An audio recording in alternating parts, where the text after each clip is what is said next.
Go ahead and call the Cumberland County Board of Commissioners meeting for June 16th to order. I'd like to welcome everyone here. We've got a full room tonight. We've got a lot of recognitions we're going to do, and I know it's a public forum night as well. So I'd like to thank everyone for being here and being part of your government at work.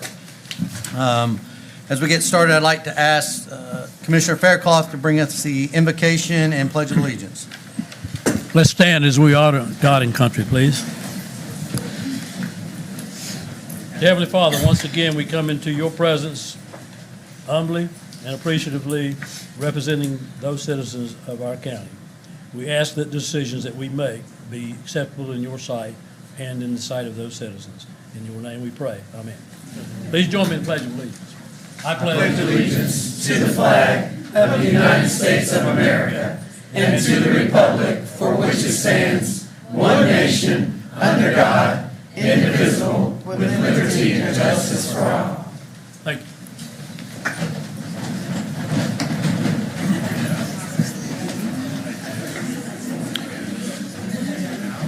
And before we move forward, I also want to recognize, I believe we have Representative Diane Wheatley with us tonight, North Carolina representative. She was somewhere. There she is. Thank you, ma'am, for being here, and thanks for all the work you're doing in Raleigh right now on our behalf.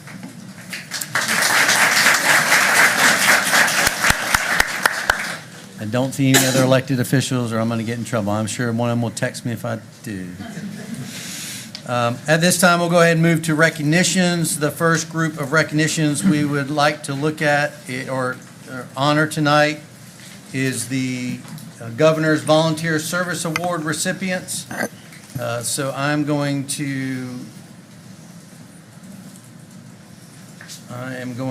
read these. If you'll come forward, we've got a few special individuals that are here as part of the Volunteer Service Awards tonight. I'd just like to recognize them as well. If they will, after I recognize your names, if you'll go ahead and move forward to the front so that we can recognize you and get a great picture and just say thank you. Wanda Smith from the American Red Cross, assigned to Womack Army Hospital.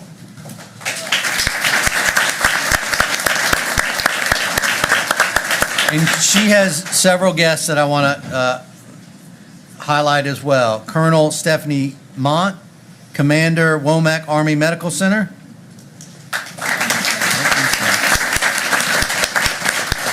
Lieutenant Colonel Casey McKenna, Deputy Commander, Womack Army Medical Center. Warren Boland, Director, NC Service to the Armed Forces Red Cross. Oh. And Phil Harris. I don't know why they wrote it that way, Phil. Sorry about that. And I have one more as part of Miss Smith's group. Commander Edward Beard, VFW State Commander, recently State Commander.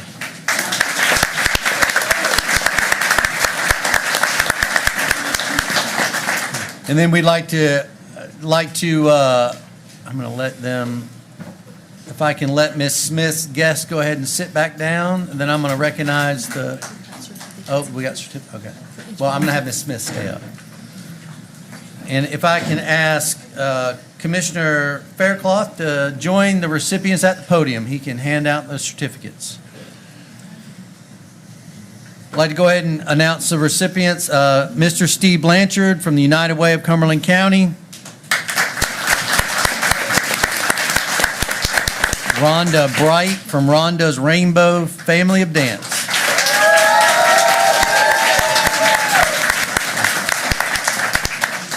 Vito Amarcio from American Red Cross.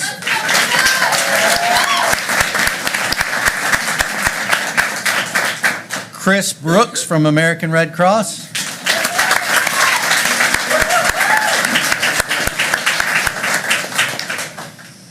Nellie Manova, Fayetteville Urban Ministry, Fizzy Friends, Employment Source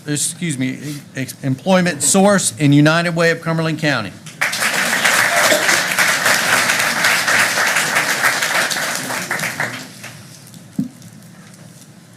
Reverend Dr. Jamal Johnson, National Baptist Association, Mount Sinai Missionary Baptist Church, Broadwell Seabrook Community, and Omega Phi Psi Fraternity. Tia Bruce from Employment Source.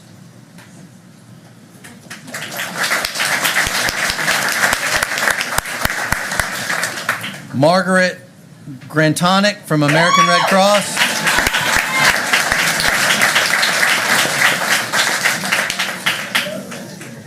And Stephen Pippinger from American Red Cross.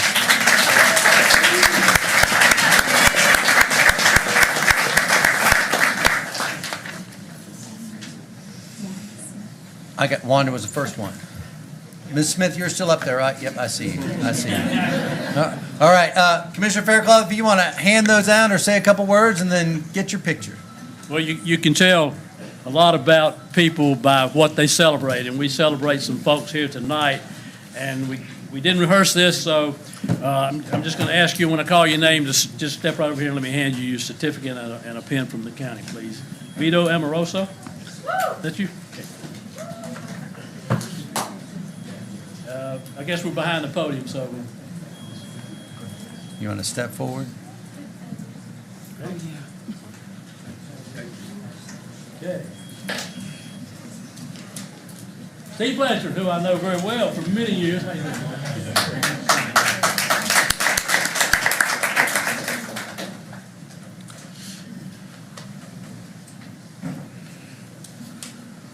And Rhonda Bright.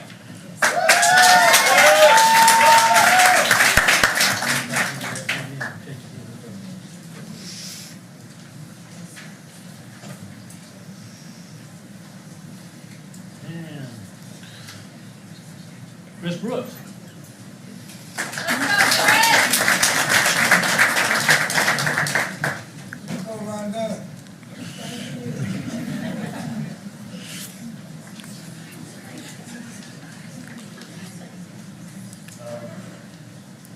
Margaret Grantonic. Get it right. Get it right.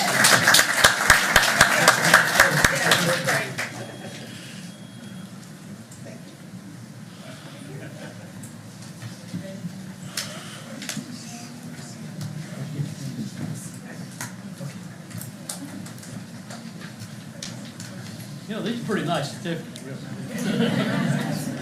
And Nellie Manova.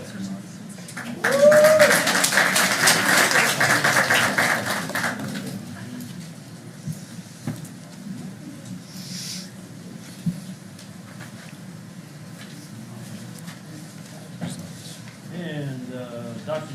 Jamal Johnson.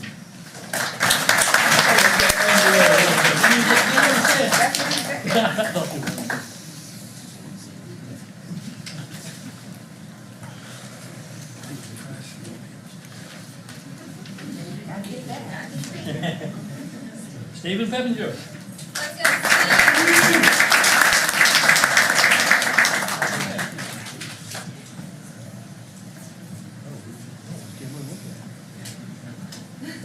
And Mark Smith.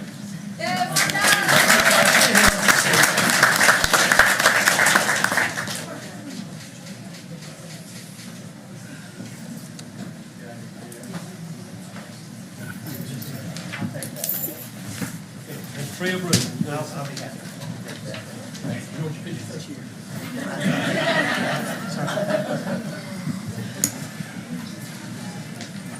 Again, congratulations to all the recipients tonight.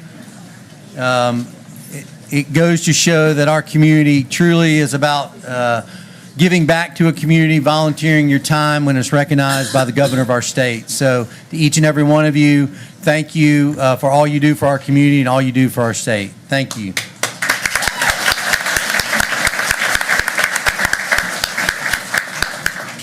We will now recognize the 2025 Citizens Academy class.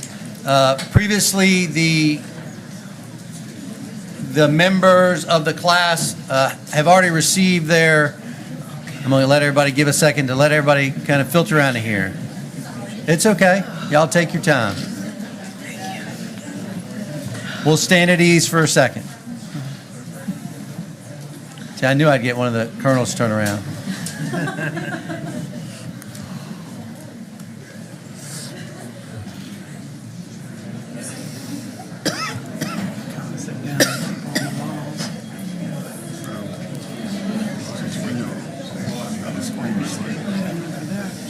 Yeah, you can. Good evening. I know, I didn't know this is another. Hey. Hello, beautiful. I was looking at the screen. You won't get and speak to me tonight. I will hit you, girl. I don't know how I got so late. That's okay.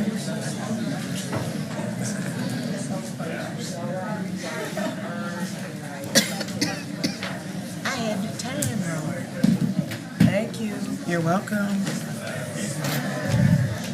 Don't you tell nobody else that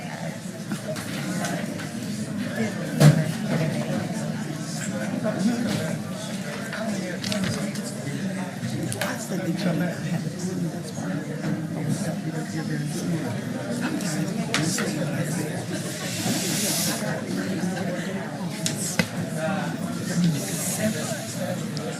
I said, oh, that you're very smart and articulate. I was teasing.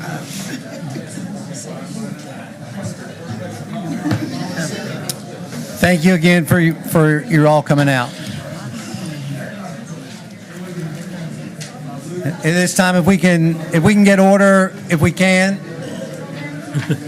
We're going to try to move forward while everybody's exiting. If we can go ahead and come back to order in the audience, we will go ahead and move forward with the recognition of the 2025 Citizens Academy. They have previously been recognized and have gotten their certificates, but we wanted to take a moment tonight at our meeting to recognize them. I'll read their names, or actually, if you were part of the Cumberland County Citizens Academy class of 2025, if you want to stand in place right now, that would be great. Y'all are already standing over there.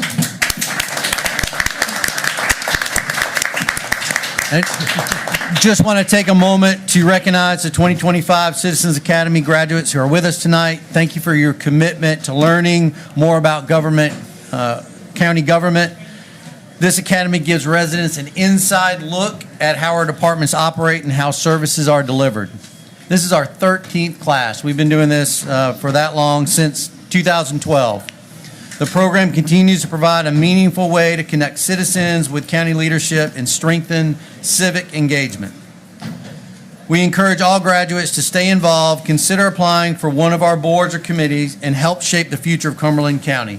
Let me go ahead. We have several of you here. I'm going to go ahead and recognize you. If you want to move forward, we'll grab your picture as we go through your name. So here's the class of 2025. Tiffany Brisson, Daphne Bunyam, Rodney Bunyam, apologize, Priscilla Camito, Stephanie Cox, Callista Hueves, Freddie De La Cruz, Venus De La Cruz, Brian De La Rocio, Man Ekerode, Edward Green, Carrie Jackson, Sasha Josephs, Kasha Knight, Teen Lee, Ishmael LeBron, Brittany Lee, Dion Pelt, Dr. Tracy Pelt, Joy Potts, Trey Richardson, Wendy Spruill, Denise Taylor,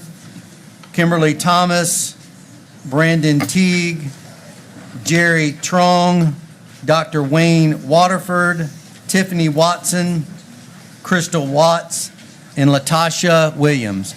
I'm going to ask Commissioner Patel if he'll join them at the podium.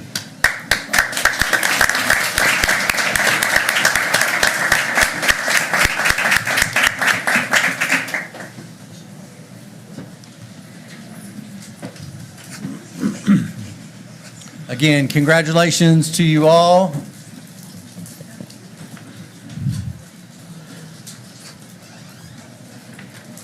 And we want to see you on our boards and commissions list. Thank you so much.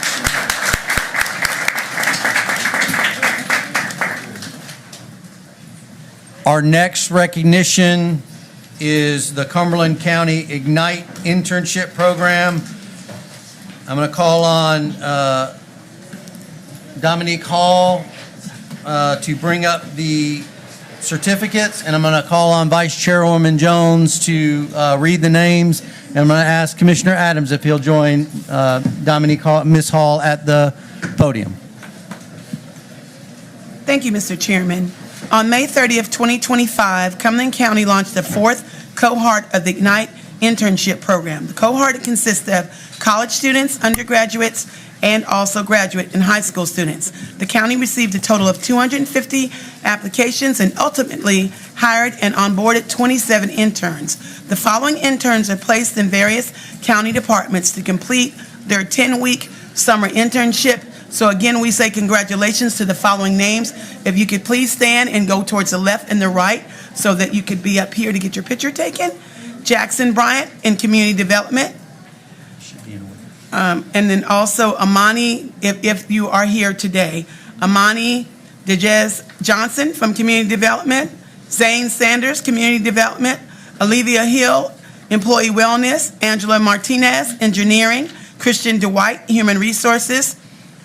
Alizea Ellis, Human Resources. Chloe Makabai, Human Resources. Charlotte Whitman, Human Resources. Jamal Rogers, IT Services. Jack Sanete, IT Services. Alexandra Quintero Gignac, Internal Services. Hobbs Jenkins, Justice Services. Addery Owens, Justice Services. Jalay Rourke, Justice Services. Danielle Dotson, Planning. Haley Fazilin, Public Health. Brianna Jackson, Public Information Office. Janine Campbell, Public Library. Nehemiah L. Amana, Public Library. Chase Gibbs, Public Library. Atrina Johnson, Sheriff's Office. And then we have Michael Rice, Jr., Sheriff's Office. Giselle Young, Sheriff's Office. Gabrielle Quintero, Soil and Water. Andrew Forbes, Soil and Water. And Tawit McCrae, Soil and Water. We'd like to give these up as you get your certificates, and I will have Ms. Dominique read what one of the certificates says. Then you all could come in order and shake our hands. And again, we want to thank them. Let's give these young people a hand. Thank you for your service. And you can just walk back here after your picture, and we will congratulate you. Thank you for your service. Congratulations.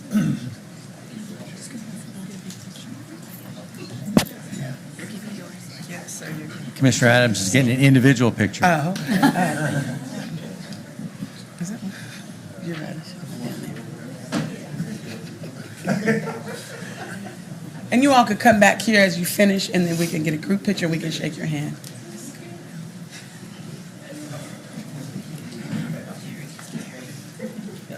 Just fill in. Yeah, just fill in back here is fine. Congratulations. Mr. Adams, we're ready for the group picture.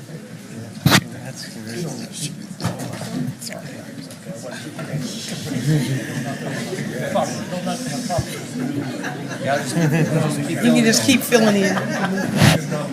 Thank you. There you go. Perfect. Except for this tall guy, I'll have to get in the back. You can be on the edge. Come up front. You're not you. You get on the edge.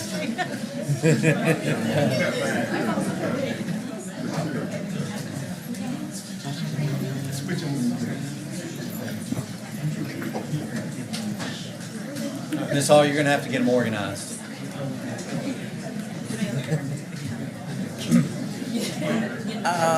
Put him in front of Glenn. No, don't put him in the middle. Get on the edge. Put him in front of Commissioner Adams. Yeah. Right there on the edge. All right, Miss Hall, if you can get them organized, or someone get them organized.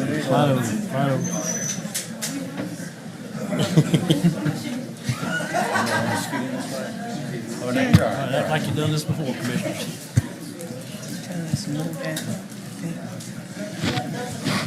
Good? Oh, come on, slide. Which one? Me? Left or right, sure. Ready? 1, 2, 3. And one more. Thank y'all. Congratulations. Thank you.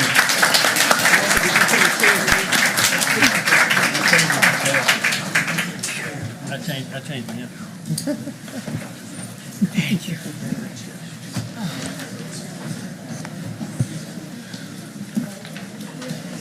All right.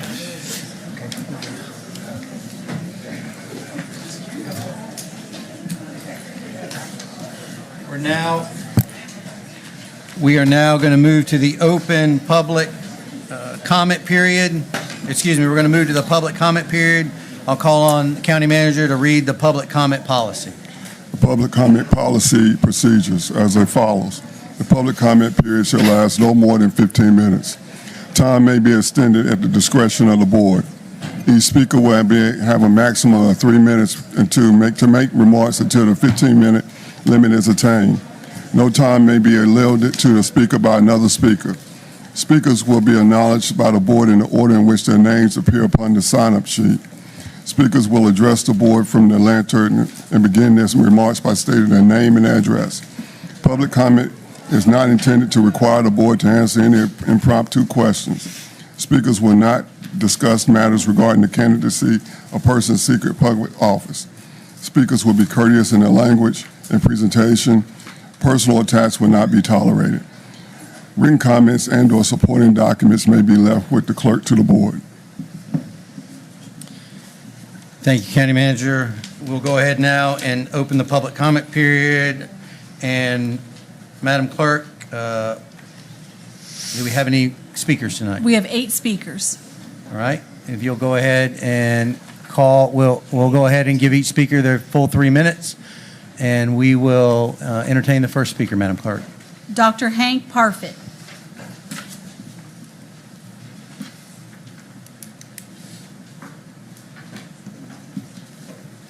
My name is Hank Parfit. I reside at 112 Hay Street, above City Center Gallery and Books. Mr. Chairman and Board of Commissioners, a performing arts center has been planned in Fayetteville for over 10 years, always with a downtown location, always with huge popular support. It was called a cultural arts center when I met with consultants interviewing downtown stakeholders in 2013. On the county's current website, the first of your guiding principles states that the Crown Event Center should, quote, build upon existing economic development infrastructure and be a catalyst for existing and new businesses to flourish. Yeah, that's our downtown. Now bear in mind, this is about our whole community flourishing, not just downtown. Zoning laws allow such dense development downtown that the potential revenue stream from property taxes far exceeds that of commercial development in any other part of the county. That revenue can help finance things we all care about: education, clean water, and infrastructure needs, including ADA accessibility. The recent decision to cancel the project will, I fear, limit our progress and growth as a downtown, as a city, and as a county. My wife and I were on a road trip to Buffalo and Syracuse for Lafayette celebrations when you met in special session. On our trip, we visited many cities and towns, large and small, and without exception, those that felt vibrant and welcoming were the ones that had invested in their downtown. This weekend, I watched the video recording of the June 4th meeting. Yeah, all 3 hours, 52 minutes, and 24 seconds. Much like replays in football or basketball, you see things you might not see in real time. It was very interesting. I hope it is not too late to go back to the original plan of locating the event center downtown. But if that is not possible, I suppose the optimists among us can take some comfort in Commissioner Tyson's words in City View yesterday. I quote, "The land in front of the courthouse remains a key asset for downtown. My hope is to pursue a public-private partnership that can transform this space into something dynamic and beneficial for the community," end quote. This is my hope too, Mr. Tyson. It is also my hope this board will reach out to the Downtown Alliance, the Cool Spring Downtown District, and stakeholders like myself as you explore options for this key asset.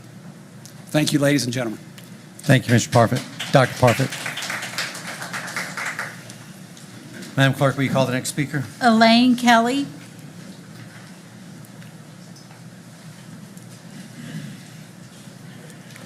Good evening, Ms. Kelly. Good evening, and thank you. My name's Elaine Kelly. I'm a lifelong resident of Cumberland County, the owner of Turner Lane, and a member of the Downtown Alliance, a voice for our downtown community. When my son was going to college, I couldn't encourage him to come back to Cumberland County because I didn't believe that our county had or would have in a near future a cultural and professional momentum that young people needed and that I wanted for him. But that opinion changed years ago when I sat in the Arts Council on Saturday mornings with other residents, local leaders, putting sticky notes on the wall with our hopes and dreams as we worked on an art and entertainment district that would lead to a performing arts center. These meetings formed the basis of the 2016 Arts and Entertainment District Report. That report included both city and county voices, including a lot of you commissioners who are sitting in this room. It was a shared vision, and it came before any ADA concerns. Its roots lie in a community-driven commitment to expand access to arts and enrich our civic life, not just to bring an aging facility up to code. When we heard about the project's pause, the Alliance instinctively operated on rumors and started a petition, not out of politics, because we believed that if you only knew how we felt, you would hear us. That's why the June 4th vote was so hard to watch. In just 2 short, silent months of collaboration, years of collaboration were swept aside. It wasn't only the decision, it was the lack of process. But still we believe we can rebuild that lost trust. Our next steps as an alliance will be to seek clarity of the facts and share what we learn. We hope to be included in what plans this board has for downtown, and we hope you feel the same about your downtown community.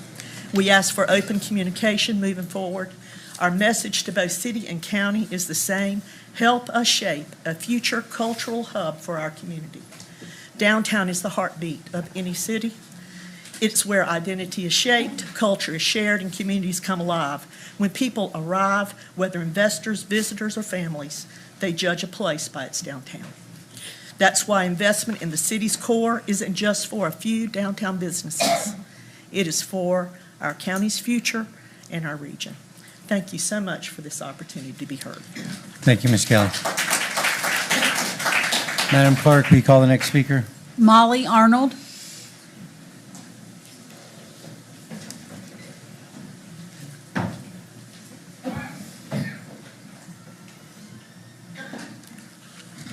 Good evening, Ms. Arnold. Good evening. I'm Molly Arnold. My address is 227 Hayes Street. I'm not from Fayetteville, but I'd like to say I got here as quick as I could.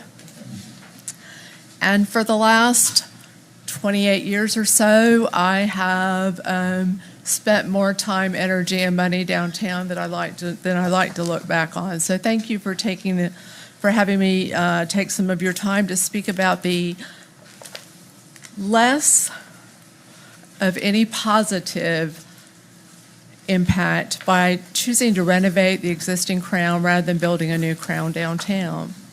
I understand a commissioner was quoted recently as the only people wanting the Crown located downtown were people downtown that would benefit from it.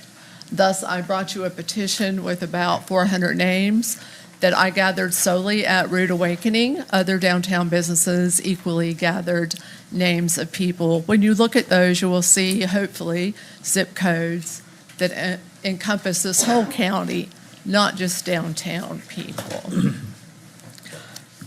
So as a frequent user of performance facilities, in fact, 2 weeks ago, I visited 5 different cities on 5 different nights to go to shows. Yeah, I'm not crazy. I think I can speak knowledgeably about the impact and how the county would have benefited and can still benefit financially via the food and beverage tax were the Crown located downtown. This is the 1% tax charged when you eat or drink out, collected by the restaurants, food trucks, bars. By the way, with no compensation back to the businesses for doing that work, providing the supplies to submit those reports, or the time it takes to get that money collected and in time. So when people come from out of town and they go to 301 for a show, what they see there cements everything negative they ever heard about Fayetteville. Like we do when we go out of town, they're looking to explore and eat before and after the show. There is nowhere to eat, drink, or stay the night on 301. They come and they leave without spending any money in our community. Imagine if instead they came to a show downtown where there are local restaurants, bars, and shops, where the streets are attractive, the plants abound, there are water fountains, light poles, and brick sidewalks that make walking enjoyable, where there are streets filled with art. They spend money here, and what a different impression they leave with and an incentive to return. While we do not currently have a hotel, the chances of one following the Crown development downtown were extremely favorable. I have sat on boards that have tried to get hotels downtown for quite a few years, and we were about this close this time. The money spent would have significantly increased our food and beverage hotel tax revenues, hopefully even enough to avoid another property tax increase without a reduction in county services. Voters weighed in on the location years ago. Studies all came to the same conclusion. The Crown should finally be downtown. The previous commissioners listened and took action. Looking at just the difference in a remodel versus a new facility is short-sighted and not seeing the big revenue picture. So I urge you to rethink and bring the Crown where it belongs, downtown. Thank you, Ms. Arnold.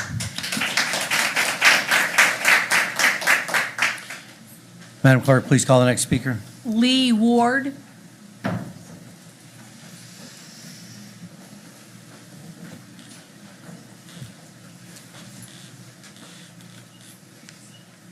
Good evening, Commissioners. Good evening.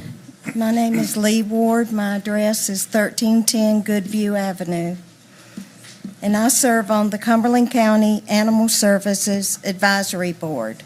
I'm here because our Animal Services Department is in crisis and immediate action is needed. Our director, Elaine Smith, has submitted her resignation. Her leadership has been the backbone of this department, especially in the face of serious staffing and resource challenges. If we lose her now, the county's ability to provide vital animal care and control services will be severely impacted. We are currently facing a backlog of over 800 unresolved calls. That number alone illustrates how overburdened the department is, and without strong leadership and substantial support from this board, conditions will only get worse. Ms. Smith has made 4 essential recommendations, which I fully support. Number 1, immediately begin construction on the isolation building that was approved for the fiscal year 2025.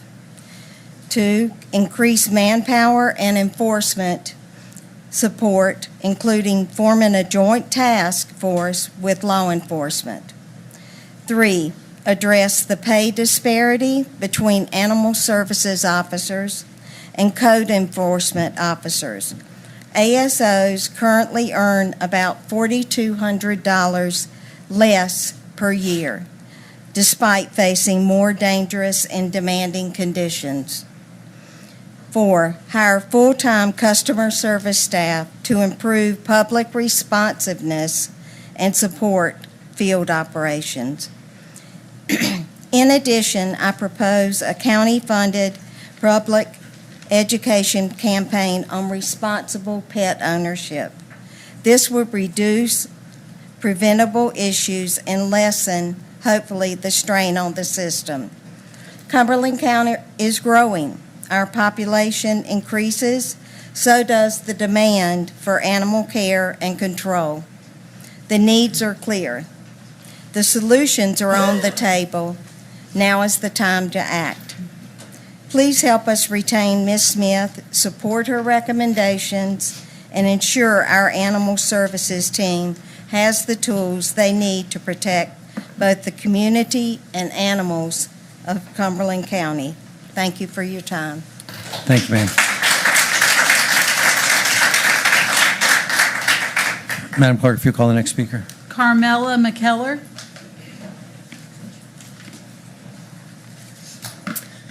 Good evening. Good evening. I stand before you this evening as President and CEO of the Region 6 Project, Inc., a nonprofit located at 100 Hay Street. We occupy 3 floors containing more than 3,900 square feet. The physical space is called the Region 6 Project, Inc. Culture and Arts Center. We have 5 artist studios, a classroom, space for photography, videography, and podcasts, and a gallery that serves as a flex space. If you have had occasion to read the Fayetteville Press, Cynthia Wilson did a spotlight piece in the April-May issue, which will give you a good sense of who we are and what we seek to accomplish. Region 6 is a vision to see an arts district in Cumberland County that is representative of the full community of Cumberland County, a vision that is intentional in ensuring that there is a centering space where our community can gather, feel welcome, share our stories and our cultures. We believe that we are building what has not existed in Cumberland County before. Region 6 is doing a new thing. Economically, the optics of one of the largest and most beautiful buildings in Cumberland County in a place of prominence in our downtown sitting virtually empty is not an encouraging sight to visitors or investors. We now occupy 3 floors, adding 30% occupancy to a building that was approximately 25% occupancy post-COVID. In terms of community engagement, 1/3 of our board members are millennials, and we plan for more. We are building with an eye to continuity, sustainability, and greater outreach. Also recognizing that the vast majority of Cumberland County school children will not engage in a cultural arts experience that is reflective of those students. We are developing programming to create the experience for children that might otherwise never have it. We formally opened the doors to Region 6 on June 19th, 2025, with a small reception from 6 to 8, and cordially invite you to join us. I close stating that we have applied for a Cumberland County Community Impact Grant, but I come before you to ask how Region 6 can gain substantive financial support for our organization. I'm not asking you to build it. I'm not asking for $7.5 million. I'm not asking for $60 million or $145 million. We've built it. What we're asking is that you provide us with the support and show the importance of this kind of entity within our community. Region 6 has been created for a moment such as this, and we ask that you support us in this work as we go about doing it. Thank you very much. Thank you, ma'am.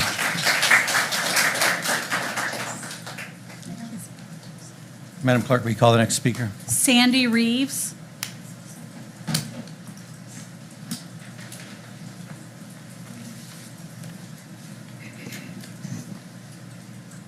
Good evening. I'll have to take my glasses off to look at you and put them back on to read. My name is Sandy Reeves. I'm a member of the Animal Services Board, and I'm here this evening on behalf of countless animals and people who rely on Cumberland County Animal Services every single day. I'm also here to speak on behalf of our hardworking animal control professionals. Based on nationwide data estimates, 66% of Cumberland County residents, about 244,000 families, own pets. 40% of them owning multiple animals. Unfortunately, we don't have the staff at Cumberland County Animal Services to support the county's needs. The staff has not been fully, the Cumberland County Animal Services has not been fully staffed in 7 years. But on average, they have to respond to all these different pets in our community, and they have to cover about 652 square miles of space with 3 animal control officers or animal services officers. Our officers are not just playing with puppies all day. They're not just picking up strays. In fact, that's the least of what they do. They're responding to dangerous dog attacks, rescuing abused animals, investigating cruelty, and worst of all, they're euthanizing perfectly healthy animals simply because we don't have the space and facilities to care for them. These officers work in the heat, in the cold, during storms, holidays. They don't shut down. They always have a service they have to provide. Their job is emotional, physically demanding, and often thankless. They have to deal with a very frustrated public, and sometimes in the most dangerous parts of town. According to a study by the Journal of Preventive Medicine, the suicide rate among animal welfare workers is almost 5 times the national suicide rate. It's a very stressful occupation. Imagine trying to enforce animal cruelty laws, conduct inspections, care for hundreds of animals, and respond to emergencies without the staff and without a means to enforce our existing state laws and county code. They're out there alone and unafraid, folks. I wouldn't want to do it. God bless them for volunteering for that job. So this isn't just an animal issue. This is a public safety issue. When we don't invest in animal services, the entire community feels the impact. Stray and aggressive animals on the streets, longer response times in emergencies, increased risk of disease transmission, including rabies, and the mental and emotional toll on our officers and shelter staff. We need your help. We need an isolation facility. We need additional staff members. We need to compensate our staff properly. We need to educate the public. We need help with enforcement. And most urgently, we must retain Ms. Elaine Smith as our Animal Services Director. So thank you for your time, and thank you for standing for those who cannot stand for themselves. Thank you, ma'am.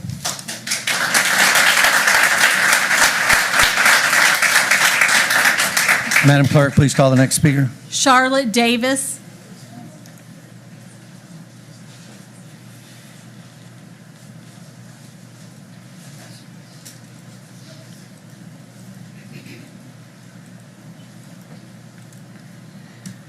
I'm Charlotte Davis, reside at 717 Shopton Court in Fayetteville. I am currently the chairperson of the Animal Services Board. The board members were informed last week that the Animal Services Director, Elaine Smith, had resigned. We, of course, had a lot of questions. Ms. Smith answered our questions and addressed her concerns. The Cumberland County Code of Ordinances, Chapter 3, Article 1, Section 3-4, Item 4 states, upon coordination with the Animal Services Director, the board is to make recommendations to the Board of Commissioners or the Fayetteville City Council as appropriate for the betterment of the county's animal services program. When answering our questions regarding her resignation, we were made aware of several things that I feel need to be brought to the attention and recommend that you take to your attention and recommend that you take action. Some of these items have already been addressed by the other ladies. I'm going to address them the same way. You have each been sent emails and will soon be receiving letters addressing these concerns. Due to time constraints, I'll only address a couple of these concerns. First, the isolation building, which was approved in the budget last year, has not been addressed. It has, to date, no action has been taken to begin construction of the facility. Because of the volume of animals that enter the shelter, the entire shelter population is at risk when an animal comes in with an infectious disease. Animals are dying needlessly, and we need the building. We need it now. Secondly, county ordinances and the Animal Service Mission Statement mandate the enforcement of state laws and county ordinances regarding animals. However, Animal Services have not been given the tools or the ability to accomplish this. There needs to be a positive working relationship between Animal Services and the city and county law enforcement. My third item, the pay disparity between the Animal Services officers and the code enforcement officers needs to be addressed. The Animal Services officer's job is more dangerous, more demanding physically and mentally, and offers a much less desirable schedule. The officers are working weekends, holidays, on-call nights, and work during emergencies or adverse weather. They often deal with hostile owners. The animal services officers need to be considered as valuable employees and compensated accordingly. There are often many calls coming in for the limited number of officers to respond to those calls. More officers need to be hired and retained. Citizens don't want to hear, "We'll get to it when we can." I recommend that these items I pointed out and the others in your email or letter be addressed soon. Additionally, I would ask each of you to make the time to visit the shelter and spend time observing what a day is actually like for the dedicated employees. I also recommend that you do a ride-along with one of the officers and see what their day is like. Finally, I'd like to address the recent resignation of the Animal Services Director. Ma'am, Elaine Smith. can you're Okay. over your time limit. If you Okay. can, I'll just let you finish Okay. your statement, ma'am. I've been trying to be lenient I tonight, but know. if you can finish your statement. Okay. I just would like you to reconsider and retain Elaine as our director. Her experience is beyond anything you'll find anywhere else in her expertise. Thank you, for your ma'am. time. Thank you for coming.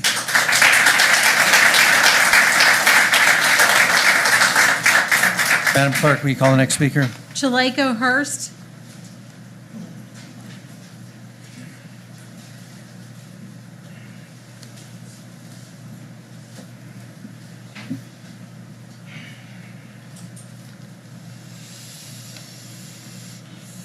Good evening, ladies and gentlemen, commissioners, and the public.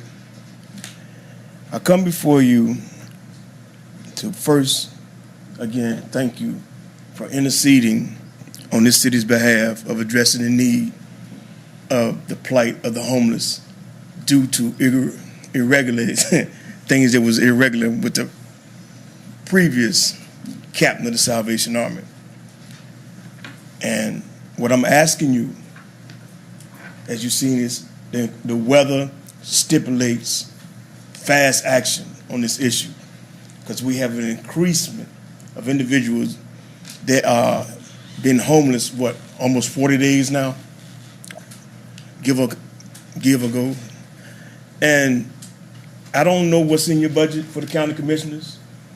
I don't know if you have it in your budget to give these individuals vouchers. This is a cause that's near and dear to me because I've been on the front line, whether it's feeding or giving these individuals out of my own pocket opportunities to earn a living. And every one of you, I know most of you, know I'm nowhere near a rich man. But I do what I can. Don't have much, but I try to do much. That's what I live and die by. The second thing, other than the homeless plight, that I'd like to speak upon is Fayetteville supposed to be allegedly America's city. With the plight that we have between the homeless and the influx of crime that we've had due to economic measures beyond our control, we had an individual at our military installation recently speaking that we know is derelict in his duty. And the amount of military that we have in this town, right here in Fayetteville within the last 2 years, there was a hate crime here in front of Enterprise on Skybo. Black military vet got murdered right there on his motorcycle. All these military members in this town, no one showed up at that courthouse other than 2 military members to support that family. I was there every day for that trial. Hate crime right here. You ain't got to look at Atlanta. You ain't got to look at Cleveland. You ain't got to look at New York. That family received no support in this military town. 2 members. We have law enforcement in other states. I don't know what's going on with North Carolina, but Virginia, the governor just spoke out against the plight of our Latino brothers and sisters. Recently, I believe ICE went into either the chicken plant or the hog plant in Cumberland County. That must cease, using them to suppress our Latino brothers and sisters. Thank you for your time and consideration. Mr. Hurst, before you leave, can you give us your address as well, sir? 230 Wayside Drive. Thank you very much, sir. Thank you.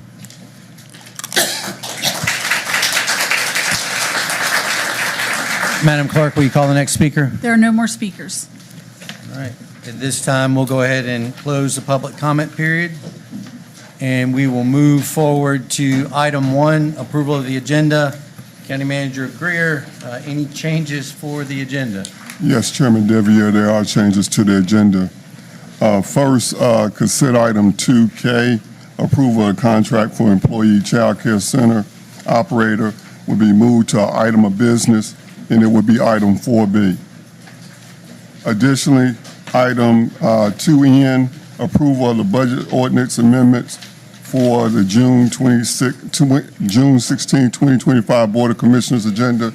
We have an addendum for 2N that was provided at your desk for the Department of Social Services Budget Ordinance Amendment B250398 to recognize grant funds from North Carolina Council for Women and Youth Involvement Program in the amount of $10,772. We'd like to just add that as an amendment and keep item 2N as a consent item. Then we have item 4C that would need to be added as an item of business. No, 4B. No, 4C that would be needed added as an item of business from County Attorney Rick Moorfield, consideration of a contract for the Crown Coliseum Hospitality and Lobby Renovation Project and the associated budget revision BR 250343. Lastly, item 4D, add a resolution for the Cumberland County Board of Commissioners to adopt new ordinance regulating explosive on fire ranges and to amend Article 9 firearms regulations in Chapter 9.5 of the Cumberland County Code. And lastly, we need to, items of business, we need to remove item 4A, consideration of funding contract with NC History Center Foundation.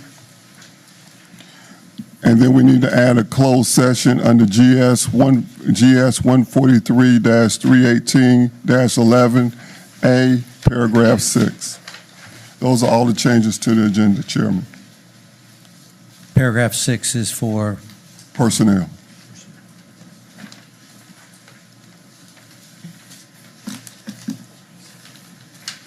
Any other changes to the agenda? Hearing none, I'll entertain a motion that contains the adjusted agenda as presented by the county manager. Madam Vice Chair. Motion to approve the agenda that's contained by the adjustments made by the county manager. Is there a second? We've got a motion and a second to approve the agenda as adjusted by the county manager. So we will add item 4B, 4C, 4D as items of business. We will pull item 4A will be removed, and we will take the additional items on the consent agenda for 2K and, for 2N and add the addendum in as part of the budget ordinance. Is there any questions on that motion or the changes to the agenda? Hearing none, I'll ask for your vote. All in favor, raise your right hand.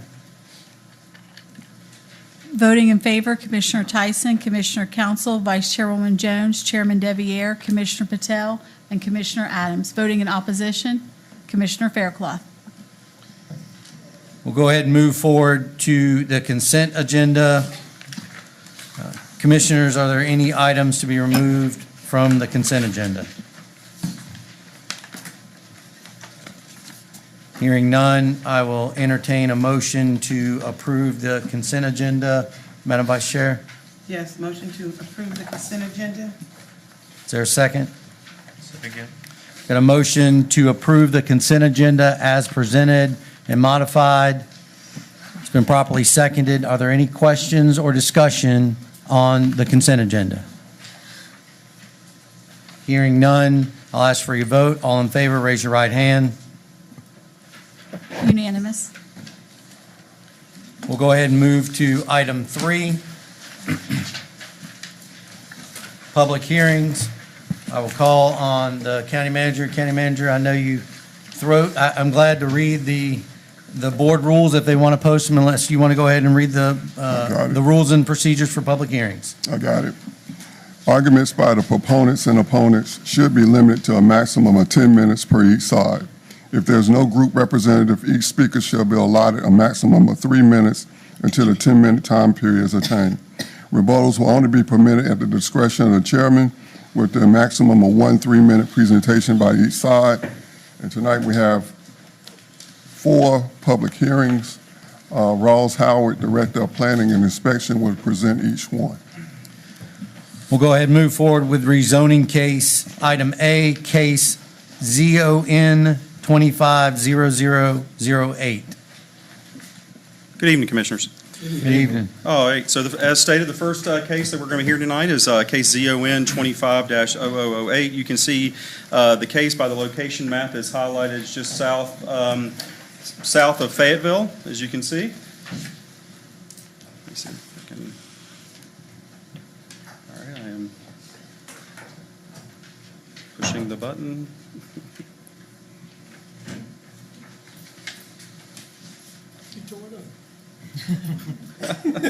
Not holding my mouth right, apparently. Do what? Okay. Maybe it's just needs time to think. All right. Thank you. So, as stated, this is case 250008. You can see by the highlighted star, this is more just in the just south of the city of Fayetteville city limit lines. You can see by the star. The applicant and the owner is Wayne Chestnut and Lydia Coachman. The request is to go from C1P and R6A to C2P, CZ, which is a conditional zoning. It's more of a medium density type of commercial designation. The intent is for a contractor, storage yard, and business on Cumberland Road. So for those of you that might be familiar with the geography of this area, this is Ireland Drive. Let's see here if I can get the pointer here. This is Ireland Drive. That for those of you that know is a main connector throughway that goes through the city that connects this side of town to over by the hospital. But the highlighted portion is this little red crosshatch section that you can see here. This is Cumberland Road, and then of course the intersection with Ireland is sitting right here. And I'll show you a zoning map in a minute with some coloration that'll highlight that a little bit better. The subject property is surrounded pretty much with a hodgepodge of residential and commercial. For those of you that have traveled down this road, this is a transitioning area. It's probably fair to say you see a lot of transitioning from these types of uses to these small types of commercial uses. Again, this is the zoning map. So a lot of this area that sits to the rear of this is R6A, which is a denser type of single-family residential area. But you can see it's split zoned of the C1P and then the R6A in the purple coloration here. The property is currently vacant. It's wooded. It does sit between 2 other types of uses, which are sort of blends of commercial and residential uses. The property to the rear is also vacant and is also heavily wooded, as you can see by the photo. There is no sewer out in this area, but there is a water line that runs along Cumberland Road. This is a PWC line. There is sewer that sits over here in this. I'm sorry. This is a sewer line that sits over here in this area. You can see here, but largely this area is not served by a sewer line. The Southwest Cumberland plan is the plan that largely governs this area. I would also point out that we also have a Cumberland Road Business Street Plan that was done probably around the 2017 time period. That in addition to the land use plan, it addresses how staff and how the planning board should be looking at when you have commercial requests for this area, how they should be pretty much processed. A lot of it deals with coming in as a conditional zoning. A lot of it is trying to be able to isolate the issues that are associated with not having sewer capacity out here. So staff did look at that, and we did bring the applicant in and actually got them to do a conditional zoning, which is what you're hearing today. I see Commissioner Adams over there who has had these conversations before with us about it. So we worked to be able to put a condition on here to limit the types of zoning that can go on the property and the types of uses. There's a site plan, which I'll show you here in just a minute, with some key conditions that were tied to this. But largely, the request is consistent with the adopted land use plans, both the Cumberland Road Business Plan and the Southwest Cumberland Plan as well. So the designation is for heavy commercial in this area, as you can see by the map. This is the subject property with a new fence that just went up. Again, we try to poke our head through the property so you can see, but it's been cleared. There is a little bit of work that's been going on towards the rear. This is the east view that you can see down Cumberland Road with the site immediately on the left-hand side. Of course, you can see the sign here for the public notification of the hearing. This is looking across the street, some single-family homes, and this is the west view looking down Cumberland Road with the site immediately on the right-hand side. So this is the site plan that we have now. Again, this is going to be more just an open storage yard. There is a proposed 7-car garage that is proposed to go onto a pad that's back here, but largely the plan that we have here is just that it's just going to be a vacant area for storage. We did put some street trees on the outside of the fence that are going to be here. That's in accordance with our current code. Some understory trees. And some of the key conditions is that it has to be tied to the plan. That the rear yard setback in here through this action would be reduced from the 30 down to about 16 feet in the rear. Staff didn't really have an issue with that, being the fact that the property to the rear of this is largely vacant and is heavily wooded. There's no houses back there, so staff didn't see an issue with that, and the planning board backed that up. A fence permit is required. They did put a fence up, so when this goes through the permitting process, we will make sure that a fence permit is acquired for that. And it would be a wood stockade fence to provide some visual screening for the rear yard from the nearby homes. And that the driveway has to be of sufficient material and designed to accommodate emergency services vehicles. That's also in addition to the big heavy equipment that would also be coming to and from the site. And that, of course, I just mentioned the trees just a little bit ago. They do have to put street trees out by the street at a minimum of 3.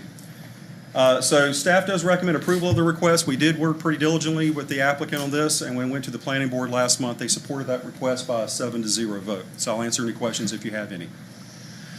Commissioners, I'll entertain any questions before we move to the public hearing. Commissioner Adams, you're recognized.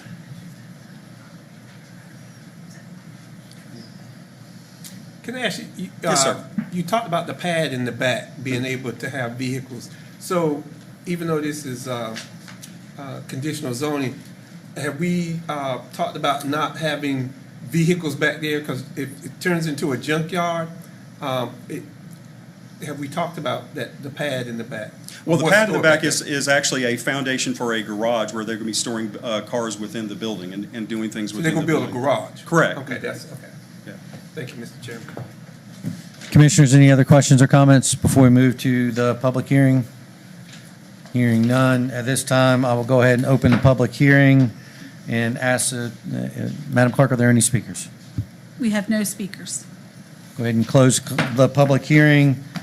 Commissioners, any further questions or comments on this case? Hearing none, I will entertain a motion. Commissioner Patel. Thank you. In case ZON 250008, I move to approve the rezoning request from R6A Residential District and C1P Plan Local Business District as C2P/ZZ Plan Service and Retail District conditional zoning. The board finds that the request is consistent with the Southwest Cumberland Land Use Plan, which calls for heavy commercial at this location. The request is reasonable and in the public interest as it's compatible to and in harmony with the surrounding land use activities and zoning. Second.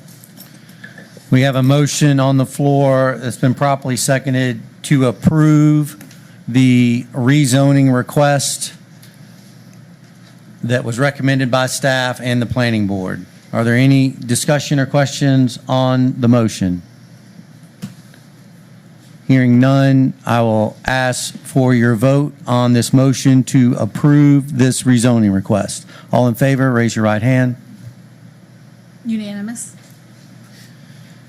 Thank you, and we'll go ahead and move to item B, case ZON 250010.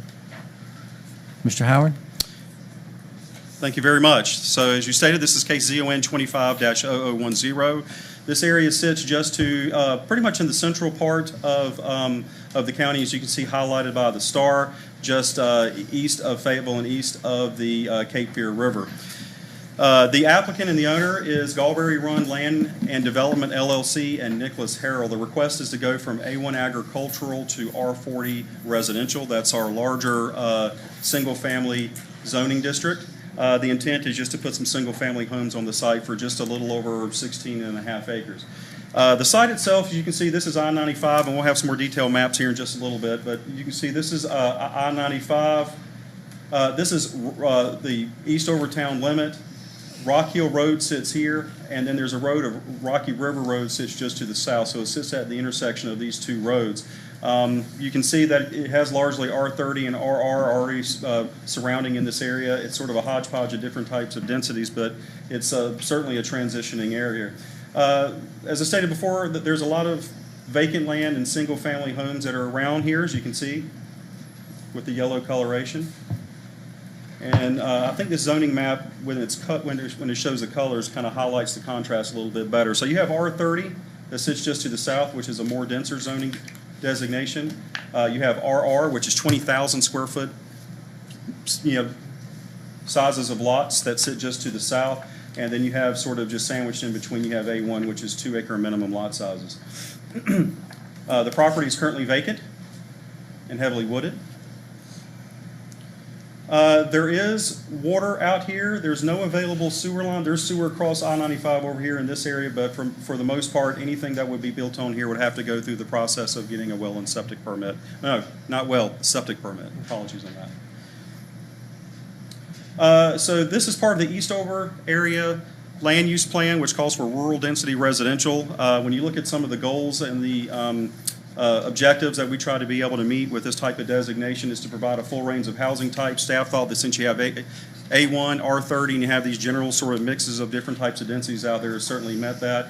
And that the associated zoning districts for this type of land use designation are RR, R20, R20A, R30, and R40 and R40A. So staff felt it was compliant with our land use plan. This is the subject property, as you can see, standing on the street. This is on Rock Hill.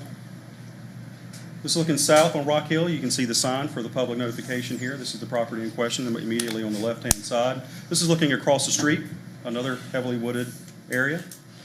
And this is the north view on Rock Hill Road with this site immediately on the right-hand side. Staff does recommend approval of the request. When we took this to the planning board, they also supported that by a unanimous vote. So if you got any questions, I'll try to answer as well. Thank you, sir. Commissioners, any questions on this case? Hearing none, we'll go ahead and open up the public hearing. Madam Clerk, do we have any speakers? We have one speaker, Tim Evans.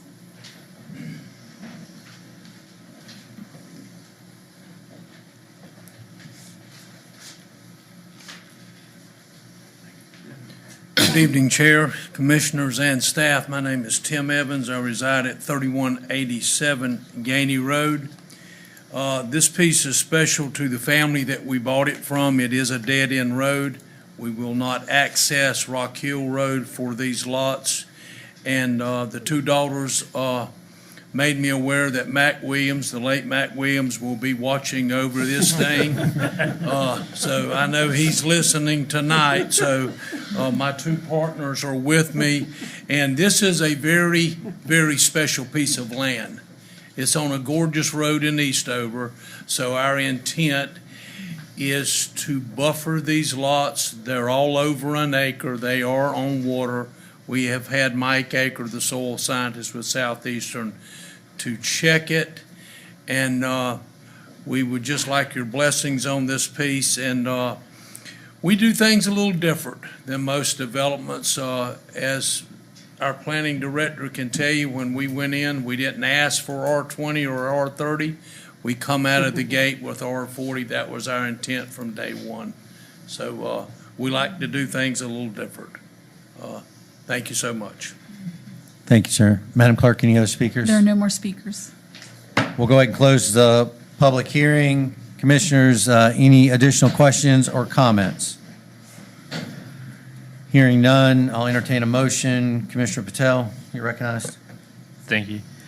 In case ZON 250010, I move to approve the rezoning request from A1 Agricultural District to R40 Residential District. The board finds that this request is consistent with the Eastover Area Land Use Plan, which calls for a rural density residential at this location. The request is reasonable and in the public interest, as it is compatible to and in harmony with the surrounding land use activities and zoning. Second. We have a motion and a second to approve the rezoning request. Any questions or discussion on the motion? Hearing none, I will entertain your vote on the motion to approve the rezoning request. All in favor, raise your right hand. Unanimous. We'll go ahead and move to item C, case ZON 250013. Mr. Howard? Thank you very much, Mr. Chairman. Yes, so this case that you're seeing is quite literally right across the street from the one you just heard. So this is in the same location, so I won't get into the star on the map. You guys pretty much know where it is. The same applicant is Galberry Run Land and Development LLC and Nicholas Harrell. The request is to go from A1 Agricultural to R30 Residential.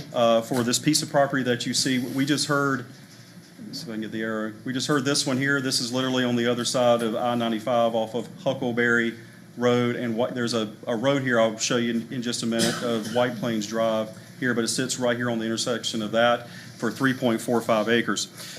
So surrounding the property, much like the last one, is largely a transitioning area from vacant wooded land to single-family homes. So as you can see by the zoning, you have RR that sits to the south, you have A1 to the north, R30 across I-95. So again, you have some transitioning of various densities of single-family homes out here, as you can see there. Again, as I stated, it's vacant, but I did want to point out that I-95 is here. So this is White Plains Drive. It's an access road. You wouldn't be able to see it on our maps, but there's a road that just runs parallel to I-95 here that runs along the periphery of the interstate, and then this is Huckleberry Road that you see here that comes and curves around and starts heading south. So that's the property in question. Sorry about that. There is water, similar to the past case we heard. There is water, but there's no active sewer on the site, so they would have to come in for septic permits. It's in the same Eastover area land use plan, which calls for the same rural density residential. And when you look at the comparable or the acceptable districts for this type of land use designations, as I mentioned before, R30, as you can see down at the bottom, is an acceptable district for this area, much like the R40 was in the previous case. So staff felt that the request is consistent with the adopted land use plan. This is the subject property. This is standing at that intersection of White Plains Drive and Huckleberry. This is standing just right there on the corner, as you can see. That's the county vehicle out there doing their work. You can see the sign out there for the public notification, but this is down Huckleberry Road, looking east. This is a south on Huckleberry, looking right across the street. And this is another southern view that goes around the corner on Huckleberry with White Plains Drive heading off to the right there.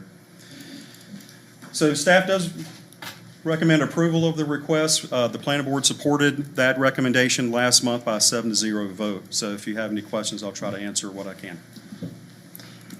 Commissioners, any questions before we move to the public hearing? Hearing none, we'll go ahead and open the public hearing. Madam Clerk, are there any speakers? We have one speaker, Tim Evans.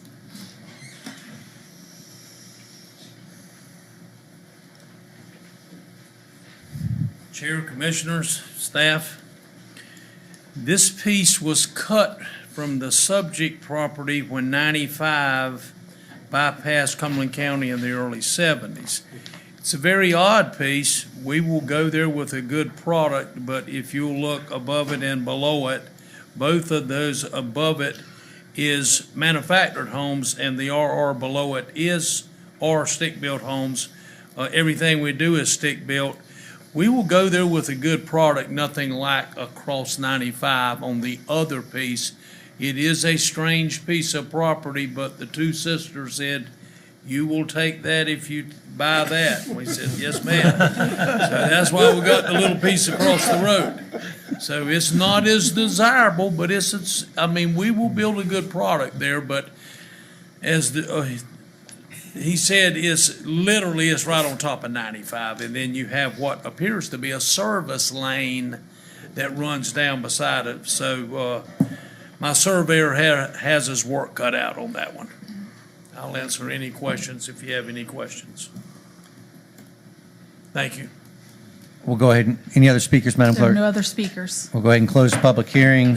Commissioners, are there any additional questions or comments on this item? Mr. Chairman, if you don't mind. Commissioner Adams, you recognize? And I'm not opposed to that, but I would have loved to have left it as a green space for all of those other houses right there, since you did get the piece across the street, but thank you. Thank you, Mr. Chairman. Thank you, Commissioner Adams. Are there any other questions or comments? Commissioners, hearing none, I'll entertain a motion. Commissioner Patel, you recognize? Thank you, Mr. Chair. In case ZON 250013, I move to approve the rezoning request from A1 Agricultural District to R30 Residential District. The board finds that this request is consistent with the Eastover Area Land Use Plan, which calls for rural density residential at this location. The request is reasonable and in the public interest as it is compatible to and in harmony with the surrounding land use activities and zoning. Second. And a motion on the floor to approve the rezoning request. It's been properly seconded. Are there any questions or discussion on the motion?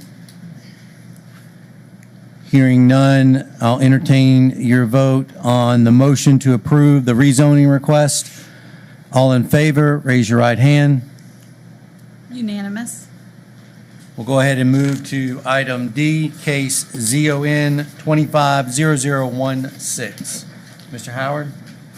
Thank you very much, Mr. Chairman. So the final case that we have for this evening is 25-0016. This is actually in the Spring Lake area, as you can see up toward the Harnett County line, as you can see highlighted by the red star up on the map.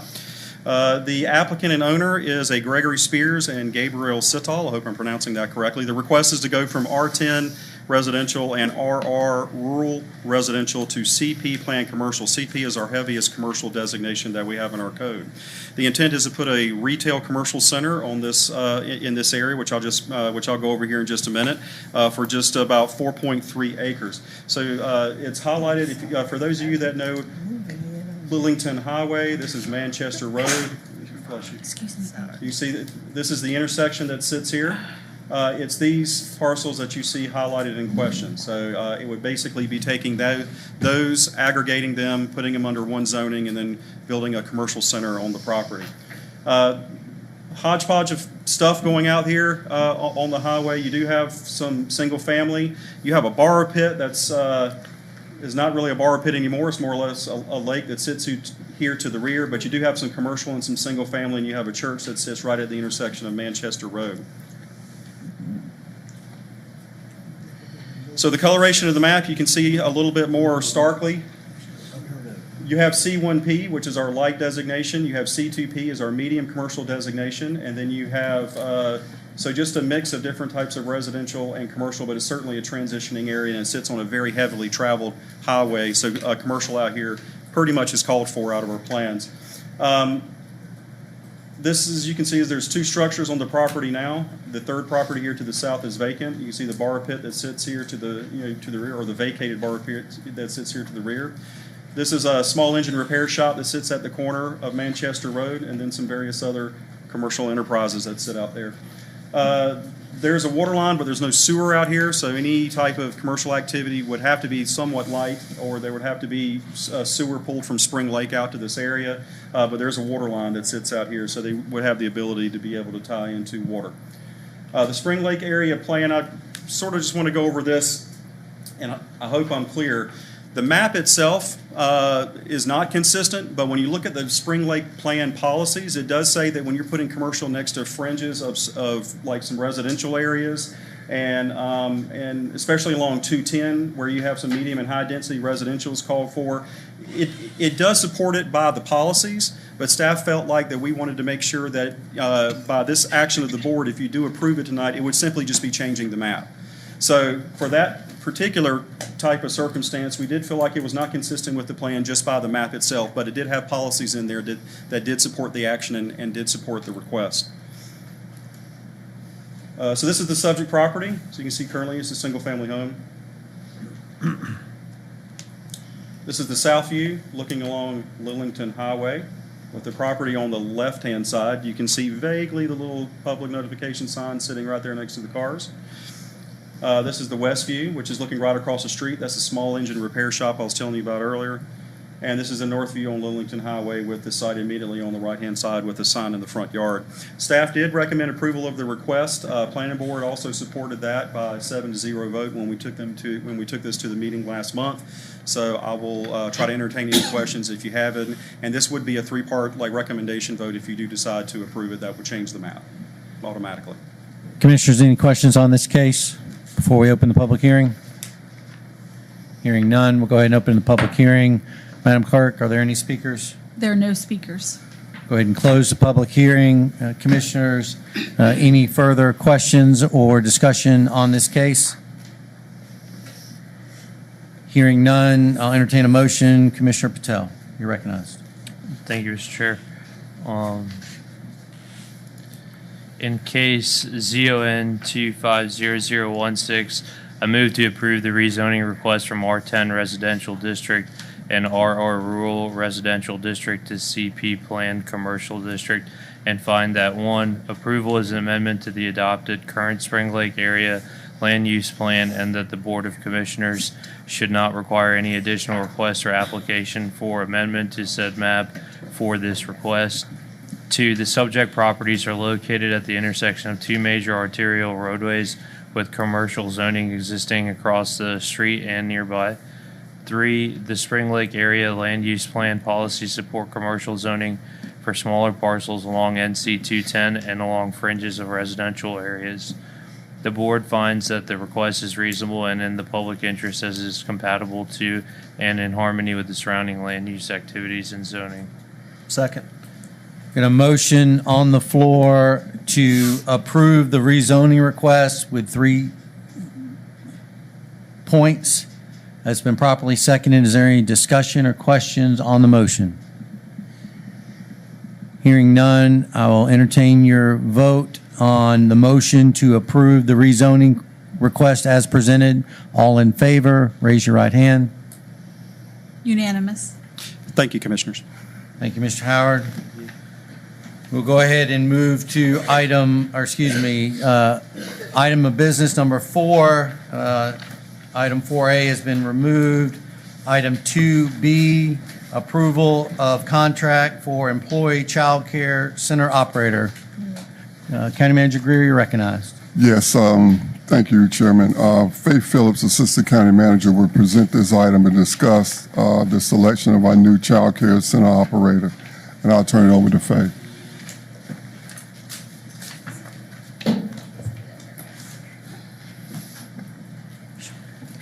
Good evening, Chairman. Good evening, Commissioners. Good evening. Good evening. So before you this evening in your packet for approval is a 1-year contract with Chapman's Management Company effective July 1 to be the operator for our Cumberland County Employee Child Care Center. So a little bit of backstory.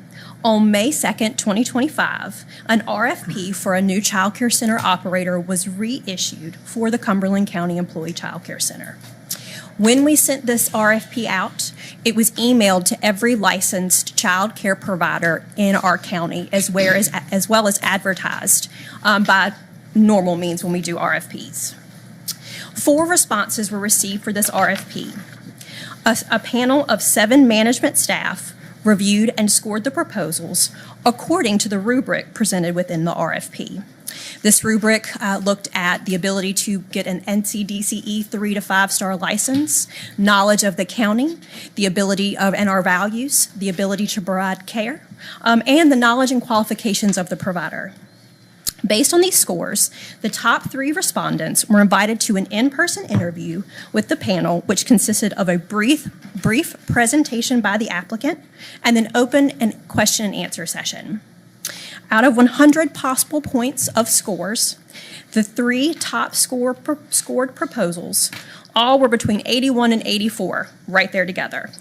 The 4th proposal, which was provided by Focus Point Learning Academy, had the lowest rating in the rubric, which was 67 out of 100.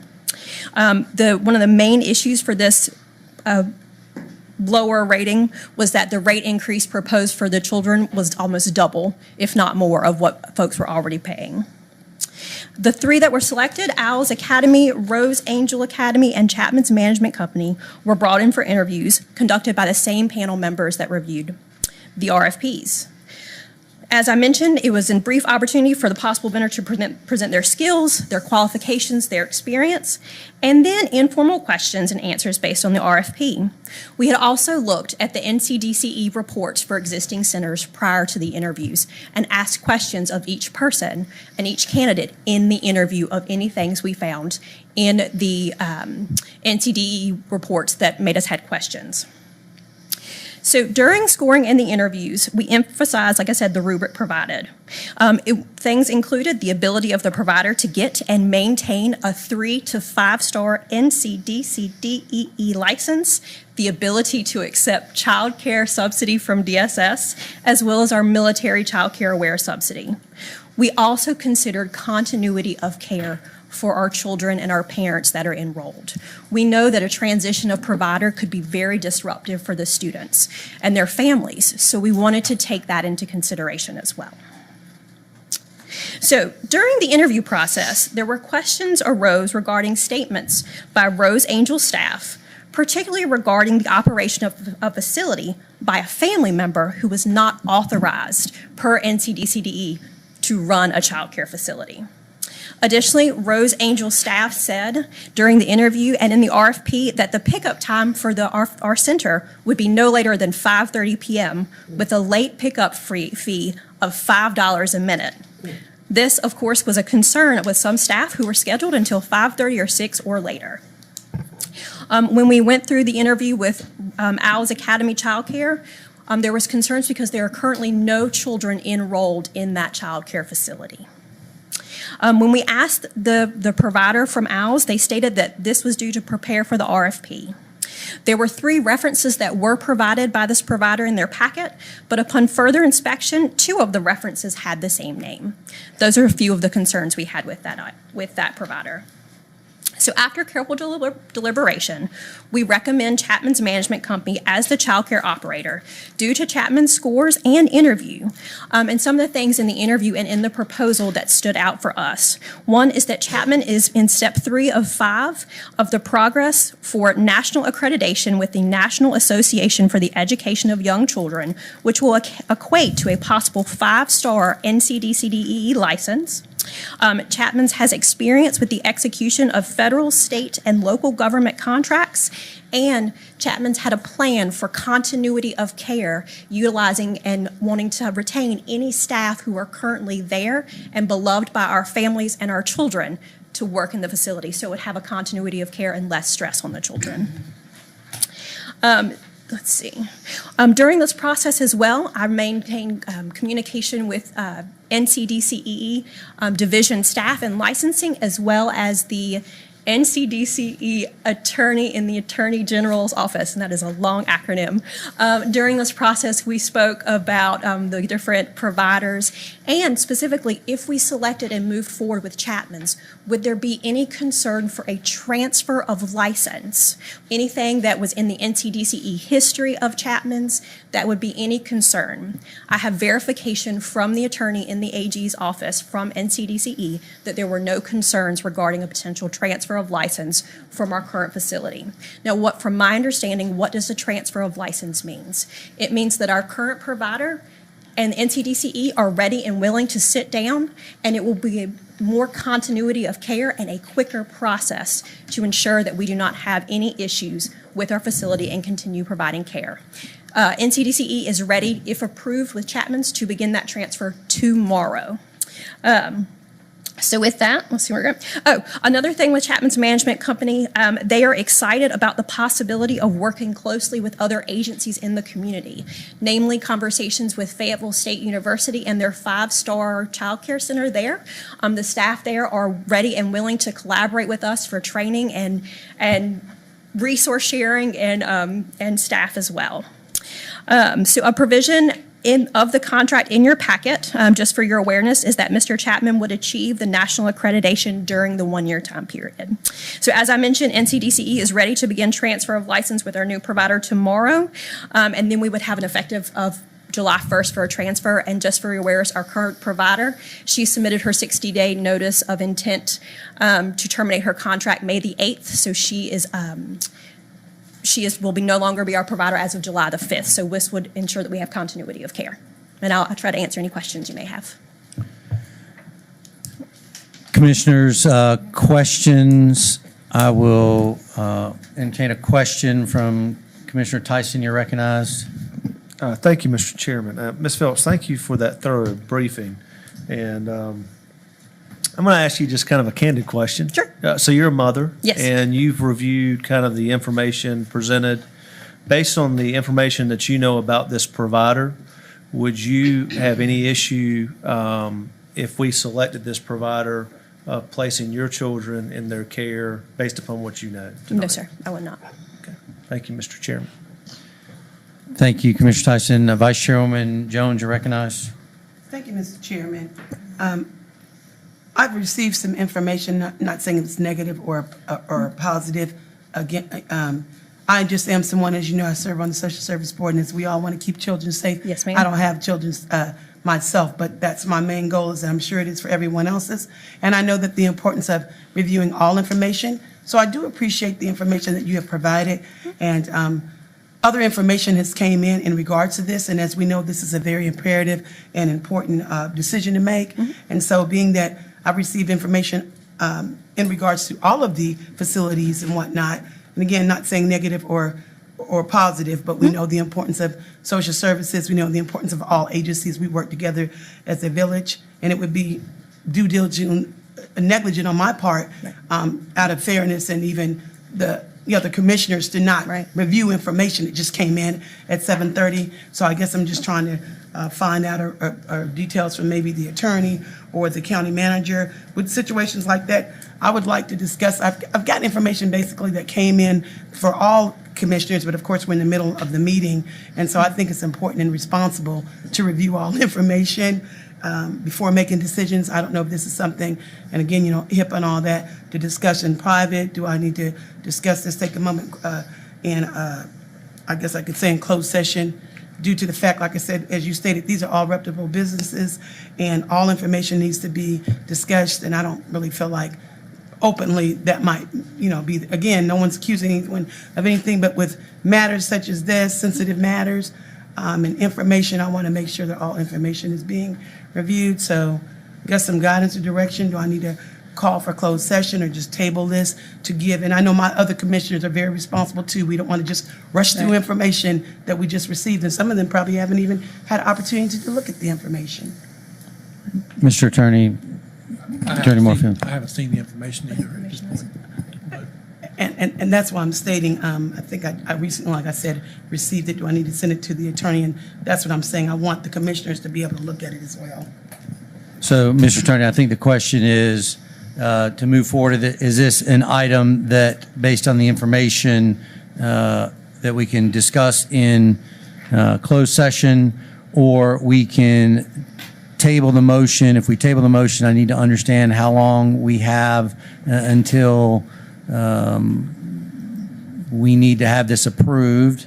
And if that's the case, then we can recess after our closed session, allow time for the board to review the information, and then come back and ask any questions if that's the proper action. just based on what Vice Chairwoman Jones says, I would advise not to discuss it in open session at this point. I don't know what it is, but what she says, it sounds like she has concerns about the information.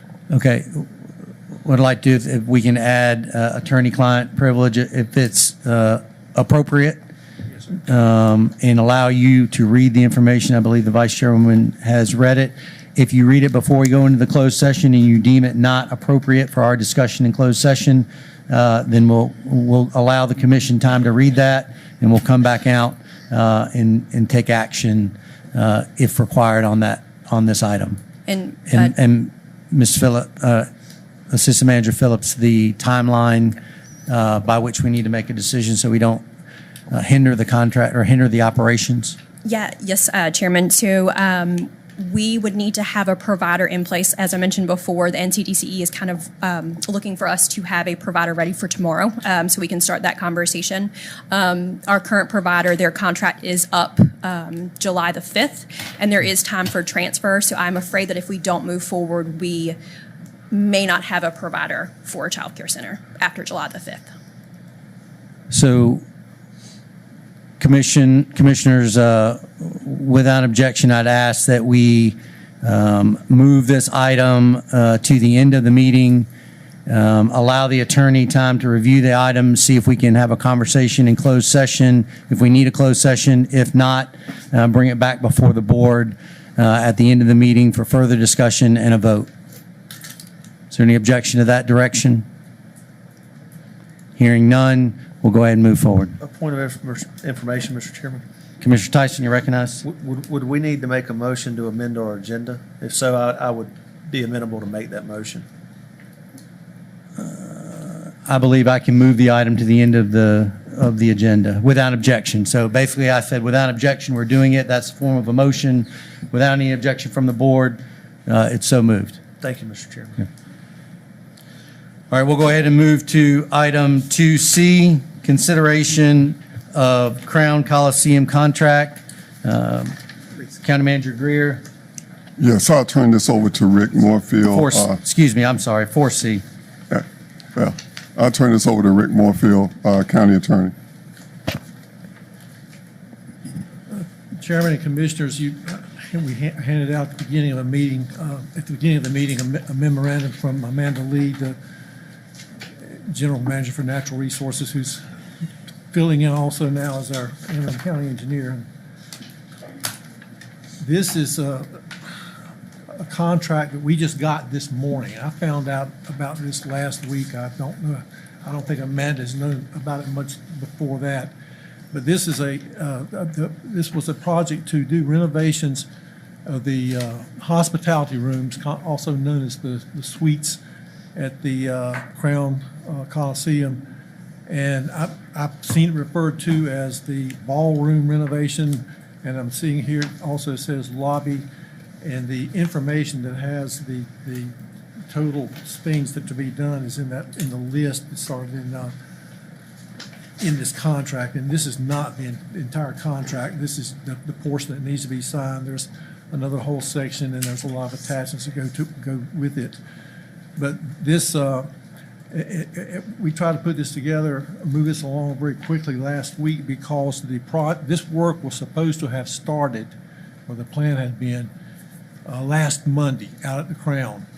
And OVG has not booked the areas of the Coliseum that couldn't book them while this work was being done.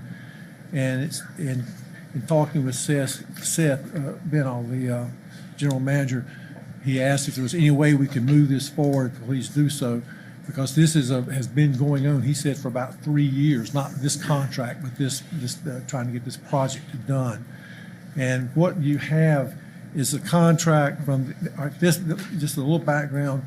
The Board of Commissioners accepted the bid for this project June the 17th of last year, and we got a final contract this morning. So that's where it's at.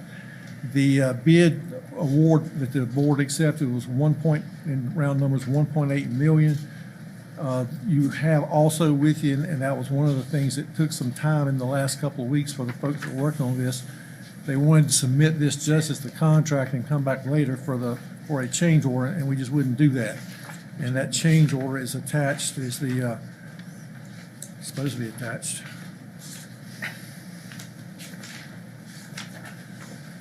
So it's not in what I've got.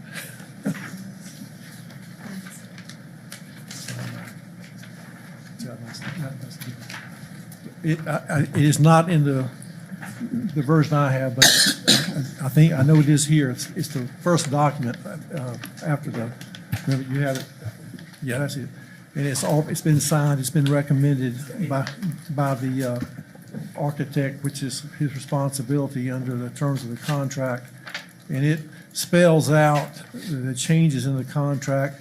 It increases the price from 1.8 million to 1.998 million. The exact numbers shown on there, $170,046. And this contract and change order was reviewed by my office today, and it will be approved for legal sufficiency. We just didn't have a stamp on it to get it all together when it's coming down here with it. But, legal doesn't have any problem with it. There's also a budget amendment in the package of materials that's with the memo you have. That was quickly put together by Ms. Lee, working with Ms. Shaw also today. And if you see, it says it starts off with Solid Waste Management and Public Utilities Department. It's their letterhead, but the actual revision portion is now at the bottom. It explains what the increases are and what the revenue is. The $275,000 OVG reimbursement, OVG's contract requires them to make certain or invest certain amounts in the costs or in the Crown Complex for capital improvements that will enhance the ability to make revenue. This is what that money is. It was not something that was contemplated by the contract they have in place, but it was they thought a good use of it. And they have already transferred that money to the county to be used for this purpose. But it's $75,000 left over from a previous project, and then $200,000 in their current project that they just have not allocated yet. So that's where they've got that money. And with that, it's my understanding from the finance folks and Ms. Lee that there is funds, the project with this work will be fully funded with those funds. I'll answer any questions the best I can. Ms. Lee might answer more, but that's kind of a lowdown of what's happened in a very short time. Commissioners, I'll entertain questions. Commissioner Tyson, you're recognized. Thank you, Mr. Chairman. So, Mr. Attorney, I'm looking at the memorandum that you had referenced from Ms. Lee, dated June 16th, that kind of has the labor material increase since bid discussion. And I'm just trying to understand, it has a OVG reimbursement as well. So if I take those two numbers together, the 132,871 and the 37,175, you're saying that's what's coming out of the capital outlay portion that the county pays, and then the 275 would be over and above that would go back towards the base contract, or would still go back towards the overages? I believe the $170,000 is the amount of the entire change order, and the county had only funded the original. County Manager recognized. Yes, OVG has a pot of money. It's around $275,000 to $300,000 they have reserved to provide for capital. The base amount of the contract is being funded by the county. The change order / overage is being funded by OVG. And what will happen is that we will have to budget those funds from OVG as a reimbursement to the project. I got you. Okay. Thank you, Mr. Chairman. Commissioners, other questions? A couple quick questions from the chair, Mr. Moorfield. The contract was originally received, looking at this document, there's a March 13th. Yes, So the contract was originally received in March. yes. It hasn't been actioned on until June. Okay. We'll talk about that. Yeah. And the original authorization, June 17th, 2024, is part of the Crown CIP? Yes. Okay. For 1.8, roughly, 1.82? Yes. Okay. Now, and it's one of those items that if we don't start, we have to reappropriate and bring to you all every year. And my understanding is this is the OVG has prepared for this, so they have not, and they've informed everybody, so they're not using this space right now. So we don't take action, then it's going to hinder their operations. Correct. I think they blocked it, he said until mid-September. The final date on this contract is September the 12th. It's bad weather. Just a flash So flood. flash flood warning. Flood warning. In effect till 11:30.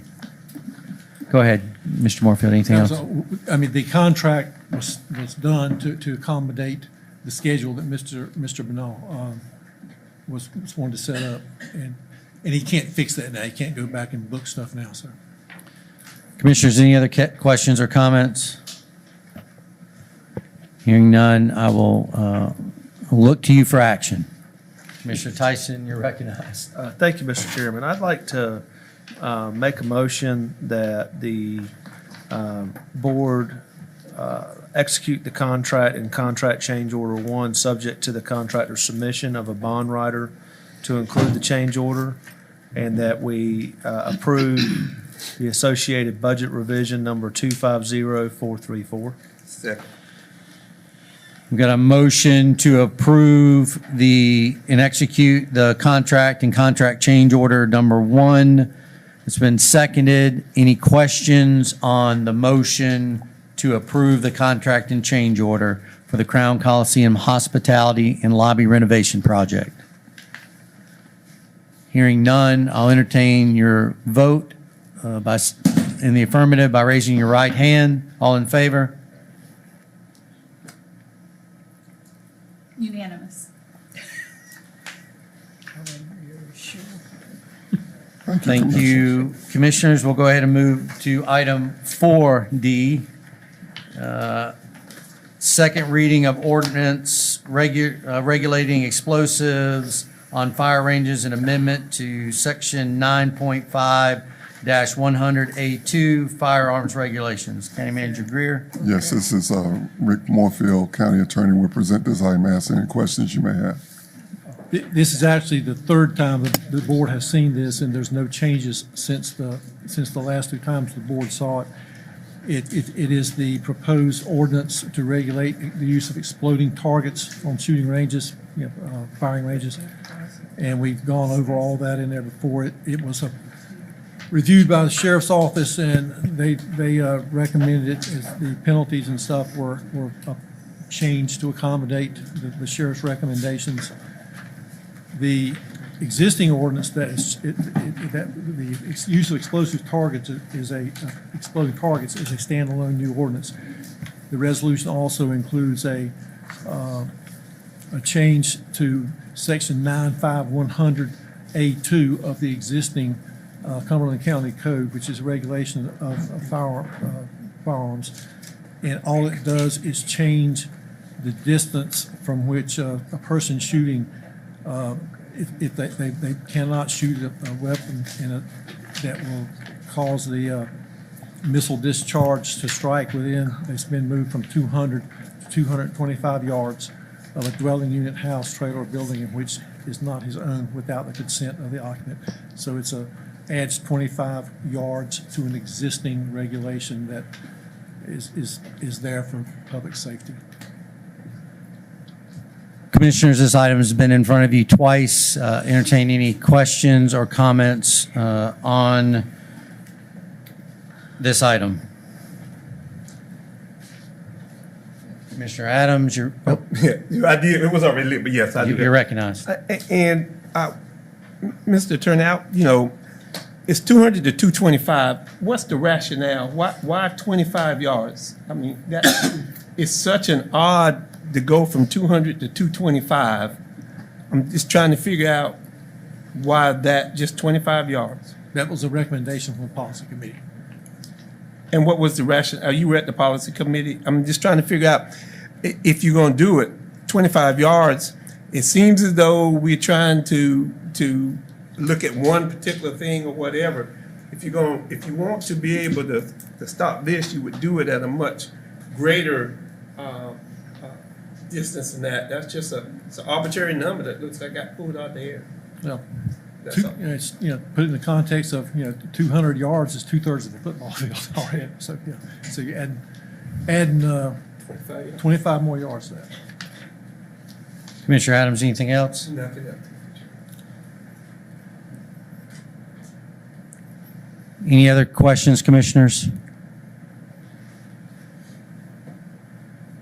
Hearing none, we have Ms. Council has left. She's going to the restroom. She asked for a recess. She did. All right.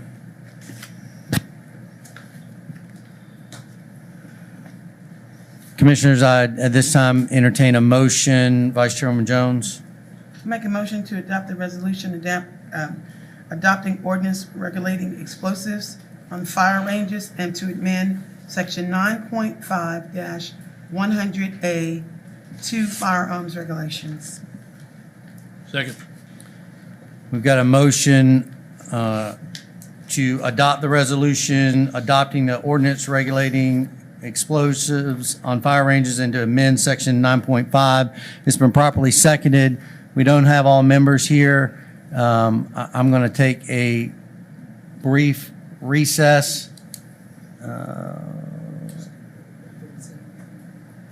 I do that? Wow, I've got a motion on the table. I can't recess while there's a motion on the table. So at this time, we'll stand at ease and await Commissioner to come back. We're not at recess because we have an active, Commissioners, I'll remind you, we have an active motion on the table. So I'd ask you to hold your positions unless we can take a recess if people need to use the restroom here in just a few minutes when Ms. Council gets back. I'd ask you, go ahead, just be brief.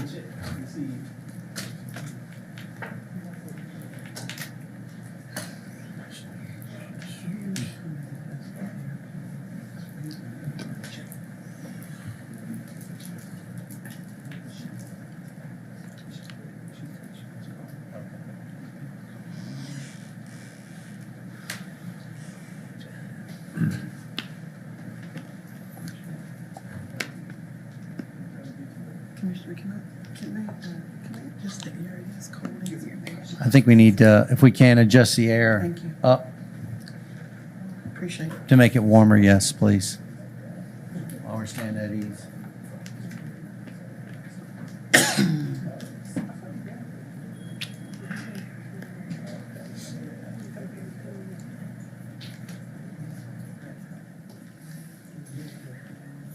Right after this, she really gets she was munching. She got me something.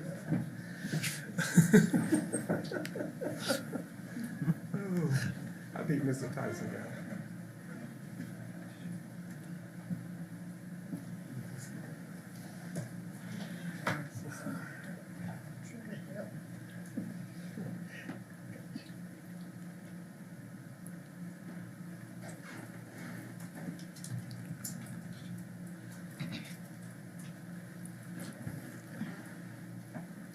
I'm sorry.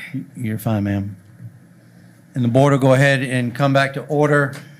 At this time, there's a motion on the floor, motion on the floor to adopt the resolution adopting the ordinance regulating explosives on fire ranges and amend section 9.5, 100A2 firearms regulations. It's been properly seconded. Any further discussion or comments on this motion? I got a thing. Okay. Got a question. Yes, ma'am. But go ahead, I'll ask afterwards. I'll be okay. Okay. Hearing no further questions or comments on the motion, I'd ask for your vote on the motion to adopt the resolution, adopting the ordinance and amending Section 9.5100A2 of the firearms regulation. All in favor, raise your right hand. Manager, okay with that? Okay with that. Voting in favor, Commissioner Council, Vice Chairman Jones, Chairman Deviere, Commissioner Patel, and Commissioner Fairclough. Voting in opposition, Commissioner Tyson and Commissioner Adams.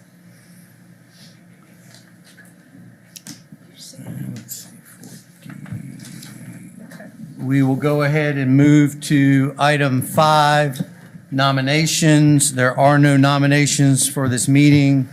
We'll go ahead and move to item 6, appointments. 6A, Equalization and Review Board vacancy. Madam Clerk, do you want to address the issue, or would you like me to read through it? In April, the board voted to appoint Tracy Henderson to the Equalization Review Board, but she was recently appointed as a judge and has stepped down from this position. And due to the tax revaluation appeals, they need a full board, and they've asked for the board to do an exception of policy and make a nomination appointment tonight. They recommend Marva Lucas Moore. Marva Lucas Moore. That's, what's your chick's daughter? Are there any questions on the information provided? I understand that we will need to have an exception to policy. Yes. And but is there any discussion on the information provided by the clerk? Hearing none, I'll entertain a motion. Vice Chairman Jones. Yes, I make a motion to allow exception to policy with the nomination and appointment process to nominate and appoint in the same meeting for that appointment of Marva Lucas to the Board of Equalization and Review. Second the motion.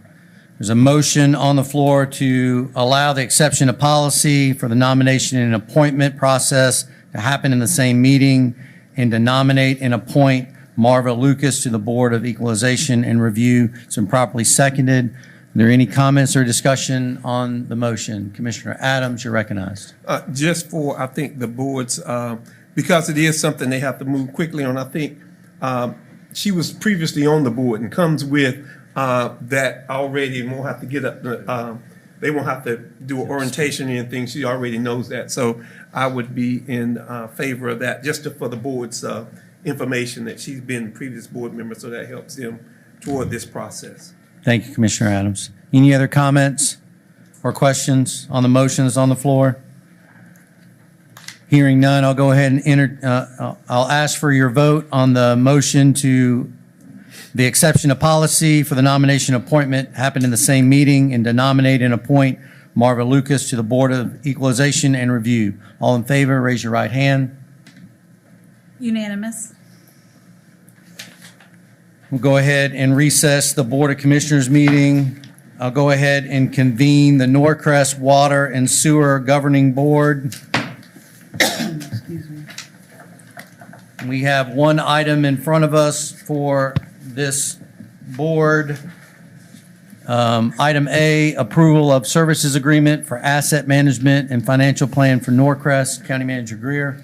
Yes, Chairman Deviere, we approve this in consent under item 2S.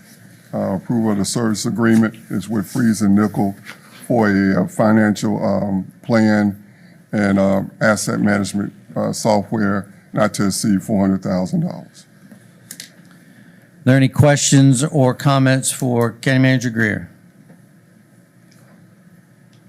Hearing none, Commissioner Tyson, I'll entertain a motion. Thank you, Mr. Chairman. I make a motion that we approve the service agreement with Frise and Nichols Incorporated in the amount of $400,000, and we authorize the chairman to execute the attached contract that has been audited and determined to be legally sufficient. Is there a second? Second. Got a motion to approve the service contract and allow the chairman to execute the contract. It's been audited and determined legally sufficient. Are there any other comments on this motion? Hearing none, I'll ask for your vote. All in favor, raise your right hand. Unanimous. Without objection, I'll adjourn the Norcrest Water and Sewer District Governing Board meeting. I'll go ahead and reconvene the Board of Commission meeting, and I will move to item 8, closed session, and entertain a motion from Vice Chairwoman Jones. Motion to go into closed session? Second. And that statute is for Yeah, personnel I got reasons. it. Oh, I'm sorry, yes. Closed session for attorney-client, I'm sorry. It's personnel. Personnel. Motion to go into closed session for attorney-client matter pursuant to NCGS 143.318.11A3 and for personnel action pursuant to NCGS 143-318.11A4. Is there a second? Second. So we have, the motion is to go into closed session for personnel action, as well as, if needed, attorney-client privilege, if we need to recognize that.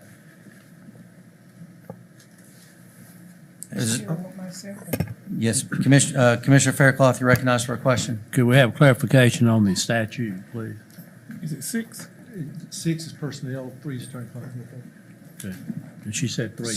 My apologies, it was Subsection 3 and 6. 3 and 6. I wrote it wrong. So the motion is to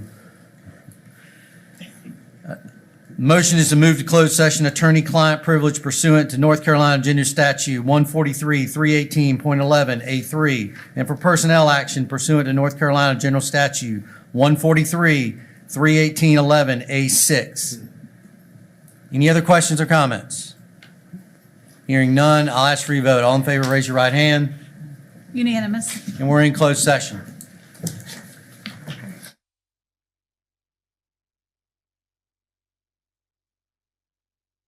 Motion from Vice Chairwoman Jones. Motion to come out of closed session?